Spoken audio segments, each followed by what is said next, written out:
उद्धव ठाकरे आणि आदित्य ठाकरे तर कुठे दौरे करताना दिसतच नाहीयेत, शरद पवारही कुठे करताना दिसत नाहीयेत. तर त्यांनी त्यांच्या दृष्टीने ही निवडणूक तितकी महत्वाची नाही का?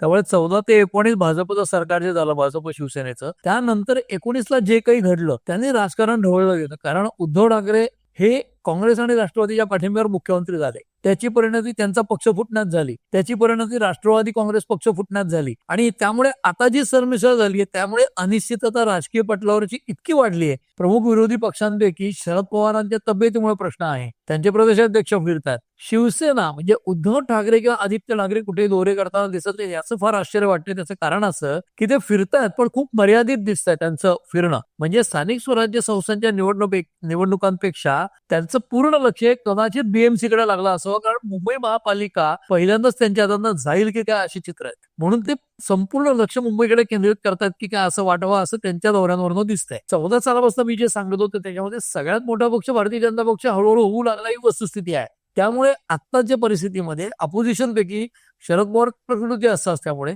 उद्धव ठाकरे त्यांच्या राजकीय कारणांमुळे आणि कंपल्शन्समुळे राज्यभर दिसत नाहीत आणि मुंबईकडे लक्ष देतात दिसतात. आदित्य ठाकरे हे काय असे नाही केलं की ते राज्यावर दौरे करून तिथल्या लोकांचं नशीब पालटतील. त्यामुळे या मर्यादा त्या पक्षातून आलेल्या आहेत. कारण टॉल लीडर कुठल्याही पक्षाकडे त्या प्रमाणात नाही की जो राज्यव्यापी नेता असेल. तशा हातावर बोटावर मोडण्यासारखे 2-4 नेते आहेत आणि मुळामध्ये एकनाथ शिंदे कार्यकर्ता म्हणून मोठे आहेत. तसे अजित पवार माजी मुख्यमंत्री होते एकनाथ शिंदे. अजित पवार अनेक वेळेला उपमुख्यमंत्री आहेत आणि त्यांचा ग्रासरूटशी संबंध आहे.